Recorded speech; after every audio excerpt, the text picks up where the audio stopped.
Hello students, सन class में आपका स्वागत है। जैसे कि आपको पता है, हम 12th क्लास में इसका अध्याय नंबर 2 पढ़ रहे थे, जिसका नाम है स्थिर विद्युत विभव तथा धारिता। आज हमारा टॉपिक है आवेशों की निकाय की स्थिति ऊर्जा। ठीक है ना। आज आप पढ़ने वाले हो आवेशों की निकाय की स्थितिज ऊर्जा के बारे में। आज पढ़ो, आज हेडिंग लगाओ विद्युत स्थितिज ऊर्जा। बोले तो इलेक्ट्रो स्टैटिक्स पोटेंशियल एनर्जी।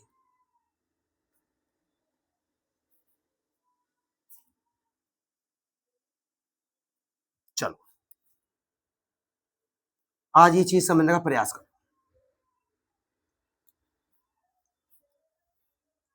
समझो बात। अगर मैं आपसे बोलता हूं कि स्थितिज ऊर्जा भौतिक विज्ञान में परिभाषित नहीं है, तो आप क्या समझोगे कि जो विद्युत स्थितिज ऊर्जा है ये सच में भौतिक विज्ञान में परिभाषित नहीं है। इसको भौतिक विज्ञान में हमने डिफाइंड ही नहीं कर रखा है। अब परिभाषित क्या कर रखा है सर? परिभाषित हमने कर रखा है विद्युत स्थितिज ऊर्जा में परिवर्तन। देखो, इस कॉन्सेप्ट को थोड़ा डीपली पढ़ेंगे और 1 बाय 1 में पढ़ेंगे। वीडियो लेंथी बनेगी, तो कृपया करके साथ बने रहना। आई बात समझ में? धीरे धीरे समझ में आने लग जाएगा। चलो, तो हमने क्या पढ़ा? हमने ये पढ़ा कि फर्स्ट पॉइंट हमने देखा कि विद्युत स्थिति ऊर्जा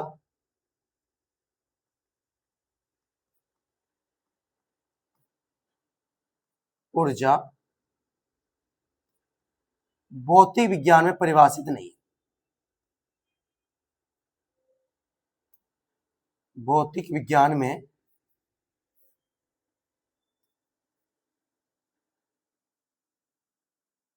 परिभाषित नहीं है।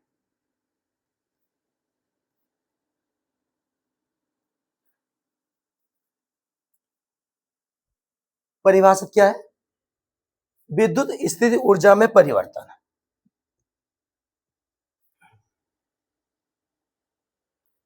परिभाषित है विद्युत स्थितिज ऊर्जा में परिवर्तन।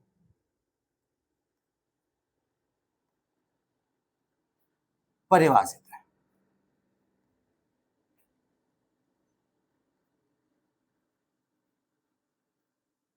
जिस प्रकार मैंने स्टार्टिंग पढ़ाया था आपको, जिस प्रकार विभव परिभाषित नहीं है, विभवांतर परिभाषित है, विभव का अंतर, उसी प्रकार स्थिर विद्युत, बोले तो विद्युत स्थिर ऊर्जा भौतिक विज्ञान परिभाषित नहीं है। परिभाषित क्या है? विद्युत स्थिर ऊर्जा में जो परिवर्तन है वो क्या है? परिभाषित है। और सर फिर हम किसी निकाय की विद्युत स्थिर ऊर्जा कैसे ज्ञात करेंगे? तो हम क्या करेंगे, हम विद्युत स्थिर ऊर्जा में जो परिवर्तन है इसी की परिभाषा में कुछ चेंज करेंगे, इसी की परिभाषा में बदलाव करेंगे और किसकी परिभाषा बनाएंगे? विद्युत स्थिति ऊर्जा की परिभाषा बनाएंगे। यानी कि हम विद्युत स्थितिज ऊर्जा में परिवर्तन की परिभाषा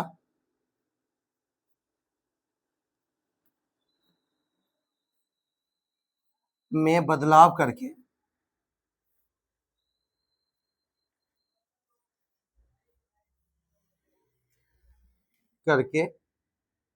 विद्युत स्थितिज ऊर्जा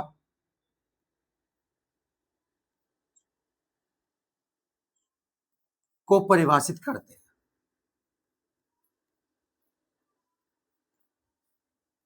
को परिभाषित करते हैं।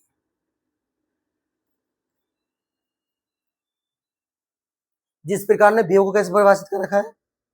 हमने विभवांतर की परिभाषा में कुछ चेंज लाके हमने विभव को परिभाषित कर रखा है। उसी प्रकार विद्युत स्थितिज ऊर्जा में परिवर्तन की परिभाषा में बदलाव करके हम किसको परिभाषित करेंगे? विद्युत स्थितिज ऊर्जा को परिभाषित करेंगे। और एक बात और, एक काम की बात और है, ये एकल आवेश के लिए परिभाषित नहीं है। अगर अकेले आवेश के लिए, अगर आप एक आवेश के लिए अगर सोच रहे हो कि विद्युत स्थितिज ऊर्जा निकाल ली, तो विद्युत स्थितिज ऊर्जा एकल आवेश के लिए परिभाषित नहीं है। ये बात ध्यान रखना, ये एकल आवेश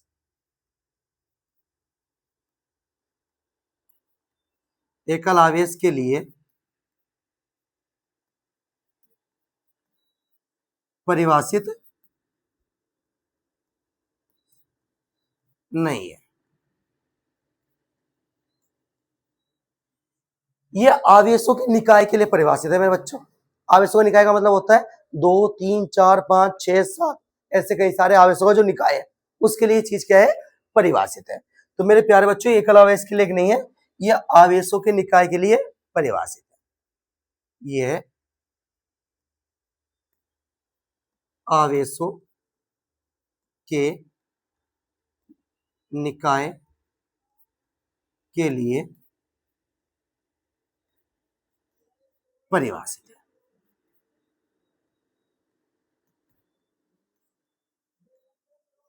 राइट? अब कैसे, ये चीज समझो, ठीक है ना? कैसे परिभाषित कर रखा हमने आवेशों के निकाय के लिए? देखो सुनो, आपके पास क्या है? आपके पास एक निकाय है, आपके पास एक निकाय है, सही है? आपके पास एक निकाय है बच्चों। चलो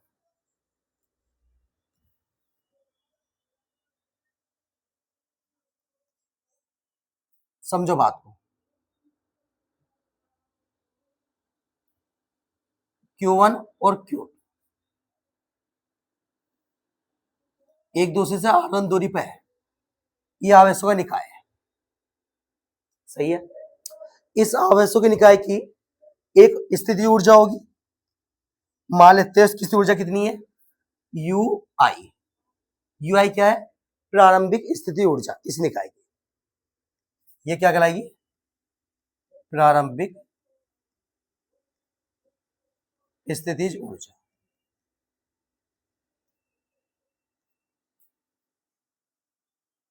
राइट?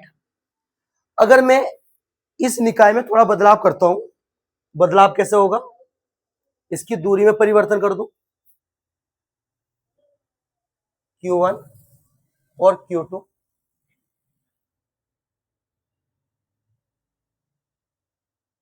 सही है? अब इसकी स्थिति ऊर्जा कितनी हो जाएगी? UF अंतिम स्थिति ऊर्जा,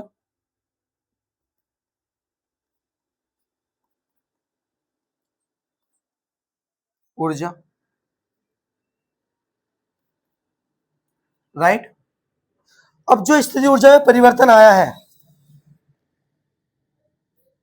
डेल U, अब जो स्थिति ऊर्जा में परिवर्तन आया है, वो स्थिति ऊर्जा में जो परिवर्तन है वो माइनस संरक्षी बल द्वारा कार्य के क्या होगा?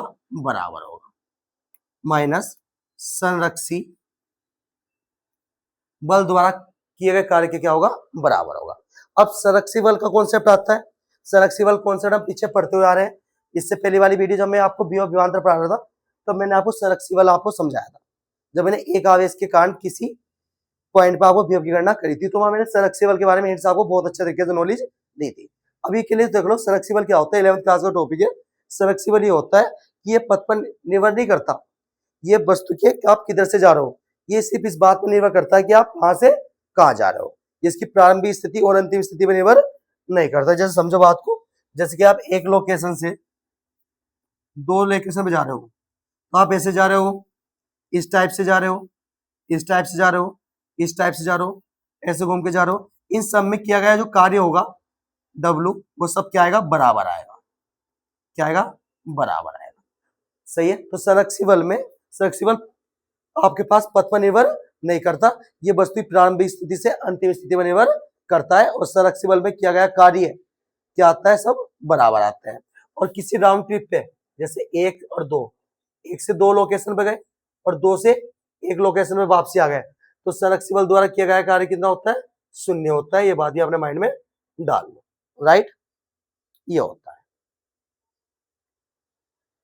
चलो समझो बात।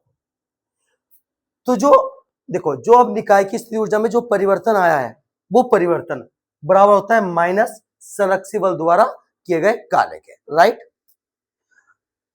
देखो, इस टॉपिक समझने के लिए, मेरी बात सुनो, इस टॉपिक को समझने के लिए 3-4 चीज याद होनी चाहिए, कॉमन समझो बात। सबसे पहले हमने क्या पढ़ा, हमने ये देखा कि स्थिति ऊर्जा, अगर मैं बात बोलूं विद्युत स्थिति ऊर्जा भौतिक विज्ञान में परिभाषित नहीं है। परिभाषित क्या है, विद्युत स्थिति ऊर्जा में परिवर्तन। विद्युत स्थिति ऊर्जा में परिवर्तन की परिभाषा में आप कुछ परिवर्तन करोगे और परिवर्तन करके क्या बनाओगे, स्थिति ऊर्जा की परिभाषा को डिफाइंड करोगे, राइट, हाँ या ना। फिर हमने देखा कि अगर हम निकाय में बदलाव कर रहे हैं तो उसकी ऊर्जा में क्या आ रहा है, परिवर्तन आ रहा है। तो वो जो ऊर्जा में परिवर्तन आया है, जो उसकी स्थिति ऊर्जा में परिवर्तन आया है, वो परिवर्तन किसके बराबर होता है, माइनस ऑफ संरक्षी बल द्वारा किए गए कार्य के बराबर होता है। अब तुम्हें पता है स्थिर वैद्युत बल एक संरक्षी बल होता है, ये बात हमने पढ़ रखी है कि स्थिर वैद्युत बल एक संरक्षी बल होता है। तो इसमें मैं लिख सकता हूं del U is equal to minus W स्थिर वैद्युत बल,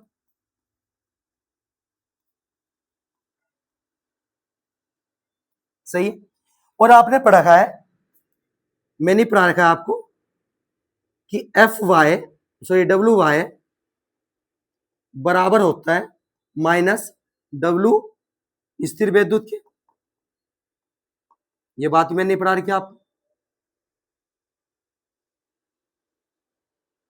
हाँ है ना। तो मैं इसको क्या लिख सकता हूं, del U is equal to minus minus यहां से लिखते हैं डब्ल्यू वाई। स्थिर ऊर्जा में परिवर्तन को आप कैसे लिख सकते हो, U F minus U I equal to W Y, हाँ या ना। अब देखो हम कैसे परिभाषित कर सकते हैं। अगर मैं इस निकाय को अनंत पर ले जाऊं, अगर मैं इस निकाय को अनंत पर ले जाऊं, अगर मैं इस निकाय को अनंत पर ले जाऊं तो क्या होगा, जिस प्रकार हमने विभव को अनंत पर, विभव को क्या मान रखा है, अनंत पर विभव कितना होता है, 0 होता है। तो क्या स्थिर ऊर्जा में परिवर्तन भी 0 होगा, राइट, स्थिर ऊर्जा में परिवर्तन भी क्या आएगा, 0 आएगा। सॉरी, स्थिर ऊर्जा भी क्या होगी बाबू, 0 होगी। अनंत पे क्या होगा, स्थिर ऊर्जा भी क्या होगी, 0 देखने को मिलेगी। मतलब अनंत पे यू आई कितना होगा, 0 होगा। और जब यू आई 0 हो जाएगा तो दिमाग लगाओ कि जब मैं यू आई की वैल्यू यहाँ 0 रखूंगा तो यू एफ मतलब अंतिम स्थिति ऊर्जा किसके बराबर हो जाएगी, डब्ल्यू वाई के बराबर हो जाएगी। और यही वाई कार्य जो निकलेगा ये किसके रूप में संचित होगा, यही ऊर्जा के रूप में क्या हो जाएगा, संचित हो जाएगा, हाँ या ना।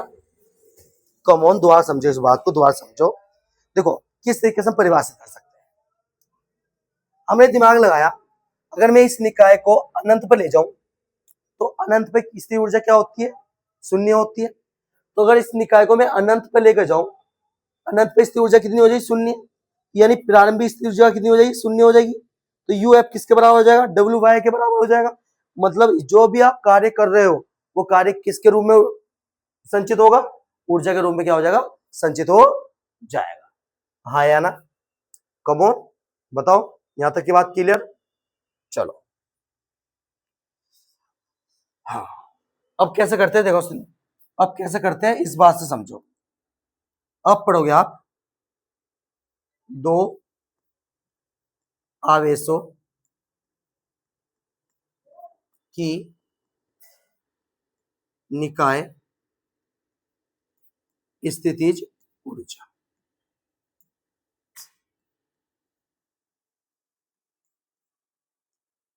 ये चीज समझो।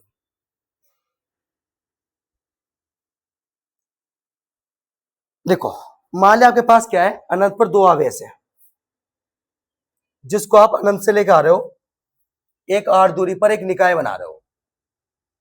आपके पास क्या है, अनंत पर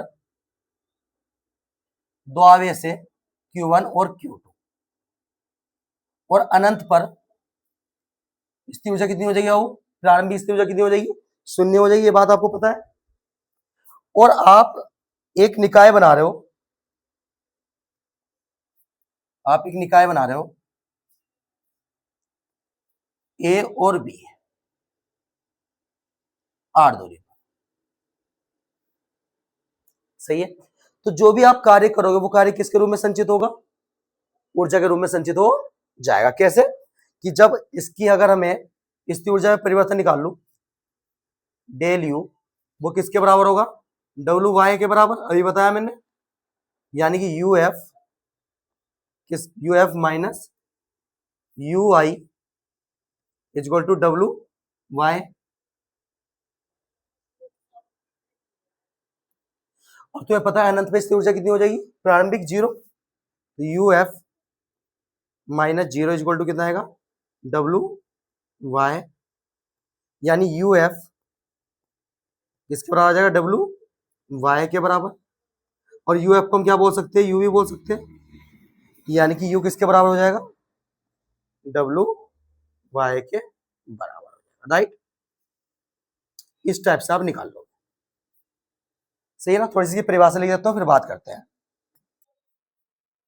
माना अनंत पर रखे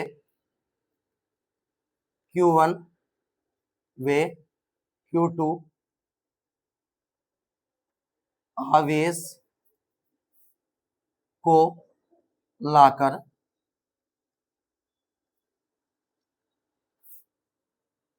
R दूरी पर रखकर एक निकाय बनाते हैं, एक निकाय बनाते हैं, एक निकाय बनाते हैं, एक निकाय बनाते हैं। अब इस प्रक्रम में, इस प्रक्रम में निकाय द्वारा किया गया कार्य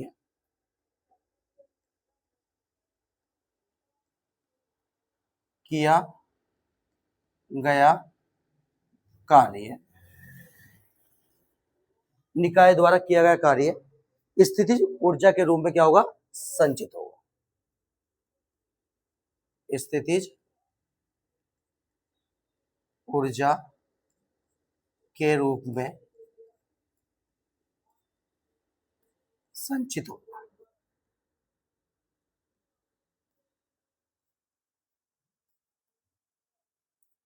राइट। चलो करते काम को, चलो समझवा दो। सबसे पहले आप कौन सा आवेश लेके आ रहे हो, सबसे पहले अगर चेक करूं,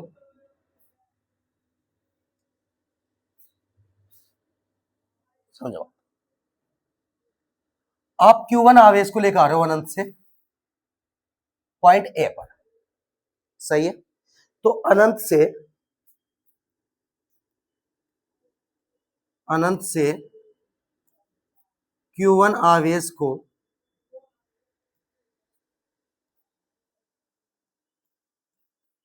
लाने में किया गया कार्य निकालना, किया गया कार्य,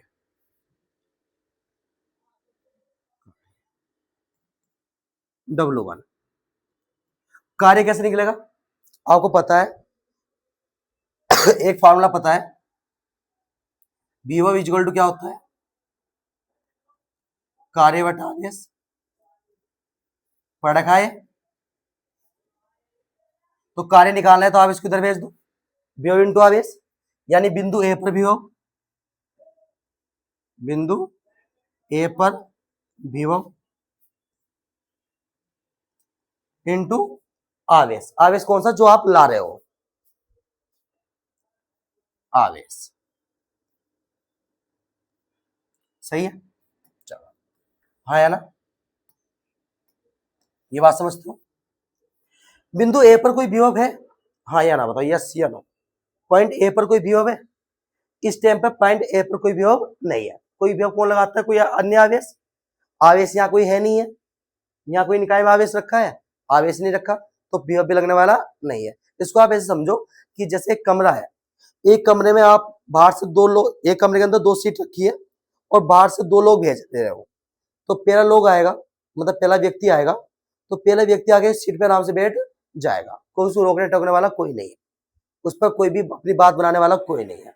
परंतु जब दूसरा व्यक्ति आके बैठेगा तो पहला वाला व्यक्ति उस पर क्या लगाएगा, बल लगाएगा, मतलब रोकथाम करेगा कि भाई अपनी चेयर ऐसे कर ले, अपनी बेंच ऐसे कर ले, इस टाइप से। तो उसी प्रकार से समझो कि जब Q1 आवेश आ रहा है तो पॉइंट ए पर कोई विभव लगाने वाला है, कोई अन्य आवेश है, कोई आवेश नहीं है, तो विभव भी लगने वाला नहीं है। तो W बिंदु ए पर विभव कितना है, 0। आवेश कौन सा आ रहा है, Q1, तो W1 कितना आ जाएगा, 0। सही है, हाँ है ना। अब कौन सा लिखा होगा, Q2 आवेश। तो अनंत से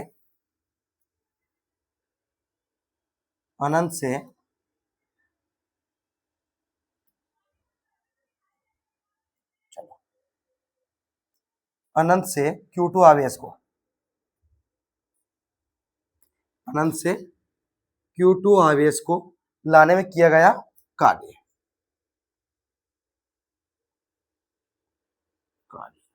ठीक है। W2,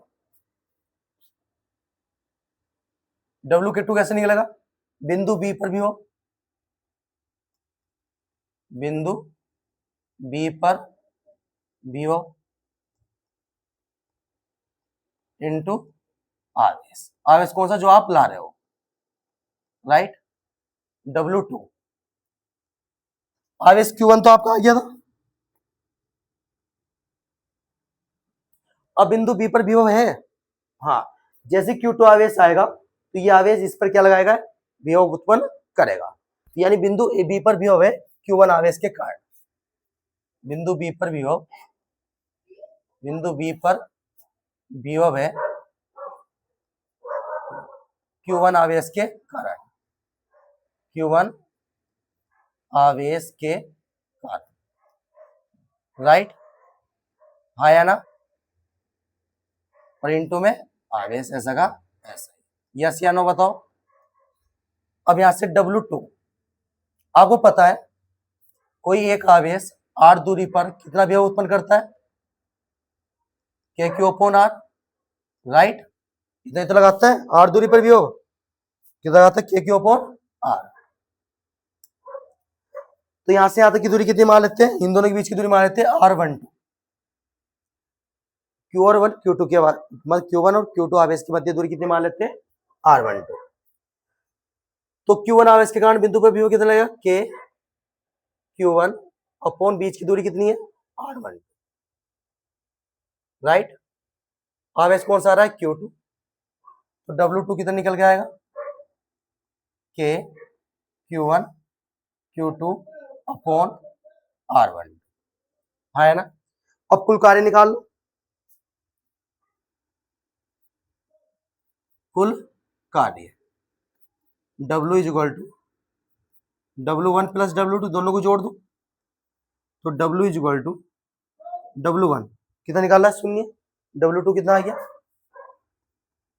KQ1 Q2 upon R12, तो W कितना आ गया, W आ गया KQ1 Q2 अपॉन R12। और तुम्हें पता है यही कार्य किसके रूप में संचित होगा, स्थिति ऊर्जा के रूप में संचित होगा। तो यहां से हम लिख सकते हैं W बराबर U, तो U इक्वल टू किसके बराबर आ जाएगा, KQ1 Q2 अपॉन R12। लो, ये आ गई दो आवेशों के निकाय की स्थिति ऊर्जा KQ1 Q2 upon R12। Yes या नो, हाँ या ना बताओ। यहां तक अभी को क्लियर हुआ है नहीं हुआ। अब हम पढ़ेंगे तीन आवेशों की निकाय स्थिति ऊर्जा। अब आप पढ़ो 3 आवेशों की निकाय स्थिर ऊर्जा। 3 आवेशों की निकाय स्थिति ऊर्जा।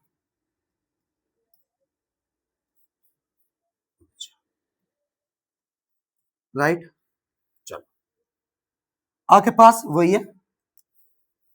आपको क्या करना पड़ेगा, आपको एक निकाय बनाना पड़ेगा। आपके पास 3 बिंदु है, आपके पास 3 बिंदु है ए, बी और सी। आवेश को कहां से लाके लाना पड़ेगा, आवेश को अनंत से लाना पड़ेगा अगर आपको स्थिर ऊर्जा निकालनी है। Q1, Q2 और Q, 3 आवेश है, एक बार करके लाना पड़ेगा क्योंकि अनंत पे ui कितना होता है 0, प्रारंभिक स्थिर ऊर्जा कितनी होती है 0। अब जो भी निकाय की ऊर्जा आएगी वो कार्य, जो भी कार्य करोगे वही किसी ऊर्जा के रूप में क्या हो जाएगा, संचित हो जाएगा। हाँ या ना। सबसे पहले Q1 आवेश को लेकर आओ पॉइंट ए तक। चलो Q1 आवेश को, Q1 आवेश को अनंत से बिंदु ए तक, बिंदु ए तक लाने में किया गया कार्य निकाल लो। किया गया कार्य W1 कैसे निकलेगा, बिंदु ए पर भी हो इंटू आवेश जिसे लाया गया है, बिंदु ए पर भी हो, बिंदु ए पर भी हो इंटू आवेश। बिंदु ए पर कोई भी है, कोई आवेश नहीं है तो बिंदु ए पर भी नहीं होगा, शून्य होगा, वही वाली बात। आवेश कौन सा आ रहा है Q1, तो W1 कितना आएगा 0। सही है। अब कौन सा आवेश लेकर आओगे Q2, Q1 आपका आ गया, अब लेकर आओगे Q2 आवेश।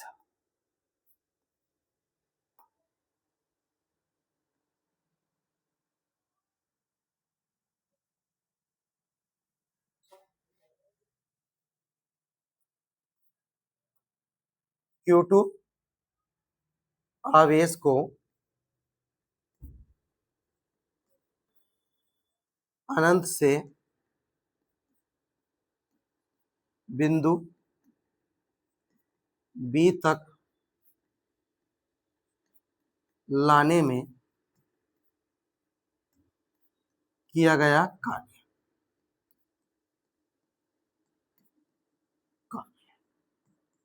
कितना निकलेगा W2,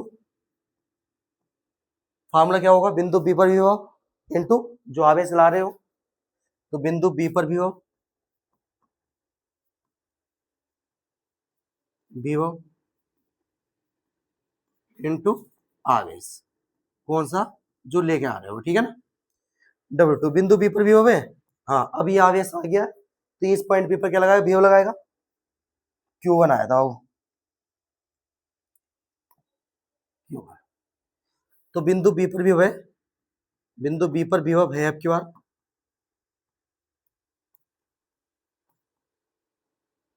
Q1 आवेश के कारण,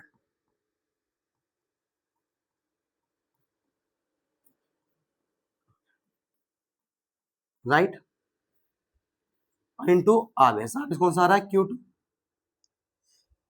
फॉर्मूला मैंने अभी बताया था कि कौन सा भी लगा रहा है Q1 अपॉन R, यहां से आता का डिस्टेंस, दोनों के बीच का डिस्टेंस मान लो R12 R1 इंटू में कितना आ गया Q, Q2 तो आवेश लेकर आ रहा है आपके पास, आया ना यहाँ, सही है। इन दोनों के बीच का डिस्टेंस कितना मान लिया मैंने R12, राइट। अब यहां से कितना निकल के आ गया W2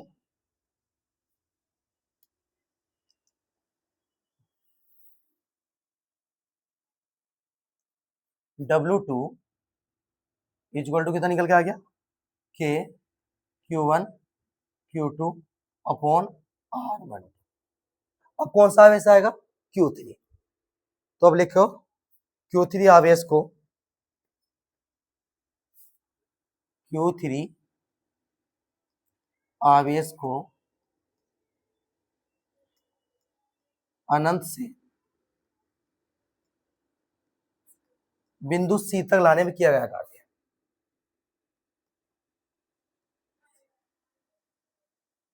लाने में किया गया कार्य।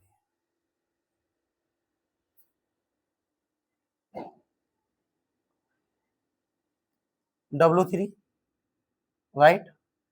W3 कैसे निकलेगा? बिंदु C पर भी हो। कौन सा आवेश आ रहा है? Q3। बिंदु C पर भी हो, बिंदु C पर भी हो। अब है, अब की बार दोनों आवेश लगाएंगे, Q1 भी लगाएगा और Q2 भी लगाएगा। यहां से यहां तक का डिस्टेंस मान लो R13 और यहां से यहां तक का डिस्टेंस मान लो R23। हाँ है ना? ये बात तो समझते हो? तो यानी Q1 भी लगाएगा, Q2 भी लगाएगा। तो बिंदु C पर विभव आएगा, बिंदु C पर विभव अब की बार दोनों आएंगे, Q1 आवेश के कारण, Q1 आवेश के कारण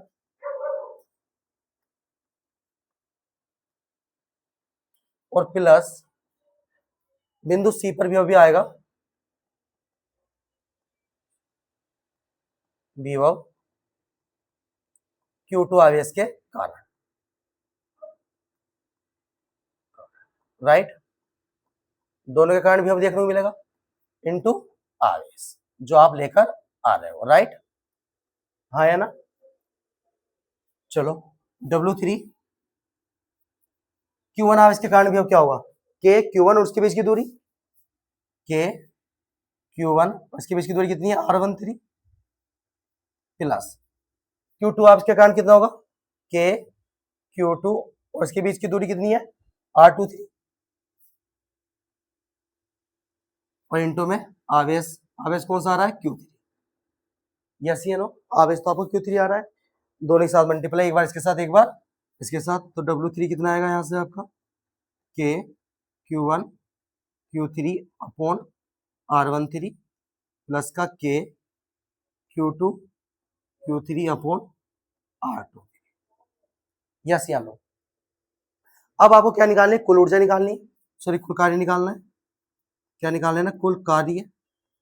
कुल कार्य कैसे निकलेगा? W बराबर W1 plus W2 plus W3, तीनों को जोड़ दो। W1 कितना है हमारे पास? चेक करो, W1 कितना है? 0। W2 कितना आया? K Q1 Q2 upon R12। ये कितना है हमारा? K Q1 Q2 upon R12। W3 कितना है हमारा? K Q1 Q3 upon R13 और प्लस का K Q2 Q3 upon R23। यहां से W बराबर कितना आएगा? K Q1 Q2 upon R12 plus का K Q1 Q3 upon R13 plus का K Q2 Q3 upon R23। और ये कार्य किसके रूप में संचित होगा? ऊर्जा के रूप में संचित हो जाएगा। तो यहां से ही हम बोल सकते हैं कि W जो है इसमें ऊर्जा के रूप में संचित हो जाएगा। तो यहां से हम लिख सकते हैं U इक्वल टू कितना निकल के आ जाएगा?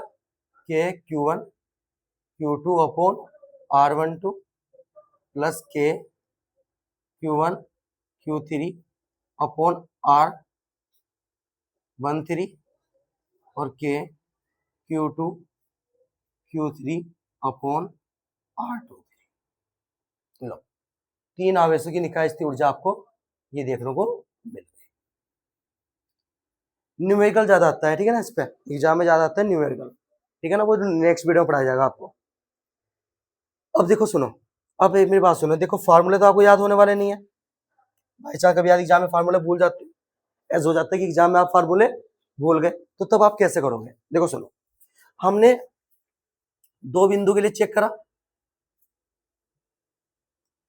दो बिंदु 1,2, तो Q अपॉन R तो कॉमन है बाबू। तो यहां से हम U इक्वल टू कितना निकाल लेंगे? दो बिंदु में K Q1 Q2 upon R12। सही है। अगर तीन बिंदु होते, तीन बिंदु की निकालनी है हमें, तीन बिंदु की निकाल स्थिर ऊर्जा 1,2,3 आया ना। सही है। तो देखो इसको आप कैसे निकाल सकते हो, 1 का किस में बनना है, 2 में,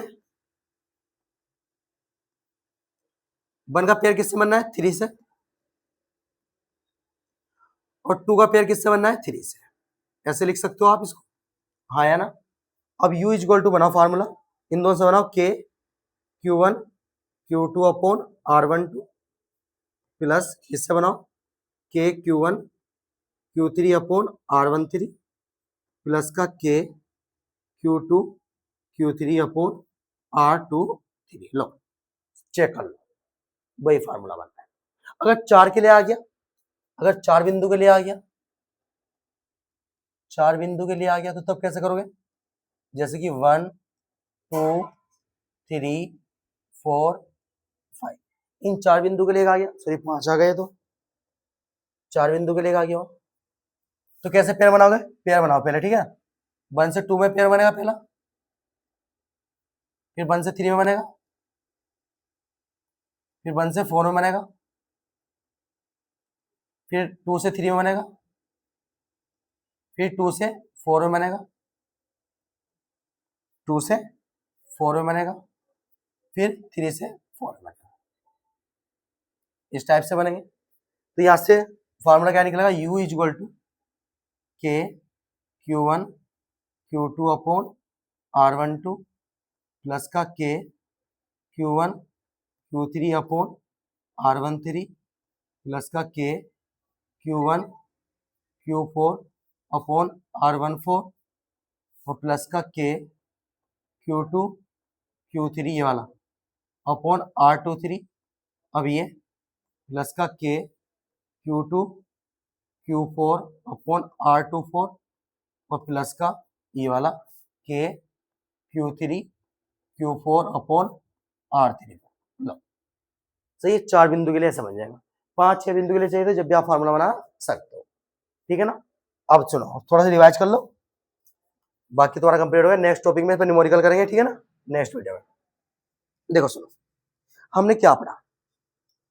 सबसे पहले अगर मैं बात बताऊं आपको, तो हमने पहले देखा कि निकाय स्थिर, हम क्या पढ़ रहे हैं, विद्युत स्थिर ऊर्जा पढ़ रहे हैं। हमने देखा कि विद्युत स्थिर ऊर्जा भौतिक विज्ञान में परिभाषित नहीं है। परिभाषित क्या है, विद्युत स्थिर ऊर्जा में परिवर्तन। फिर हम विद्युत स्थिर ऊर्जा को कैसे डिफाइन कर सकते हैं, जो विद्युत स्थिर ऊर्जा में परिवर्तन है, इसी की परिभाषा में कुछ बदलाव करके हम किसकी परिभाषा बनाते हैं, विद्युत स्थिर ऊर्जा की परिभाषा बनाते हैं। किस टाइप से, जैसे हमारे पास विभव परिभाषित नहीं था, विभवांतर परिभाषित था, विभवांतर की परिभाषा में परिवर्तन करा, हम आवेश को कहाँ लेके गए थे, अनंत पर लेके गए थे। अनंत पर विभव कितना होता था, शून्य होता था। उसी प्रकार से इस निकाय को कैसे लेके चले गए, अनंत पे लेके गए। अनंत पे इसका प्रारंभिक स्थिर ऊर्जा कितनी हो गई, शून्य हो गई। आया मेरी बात समझ में।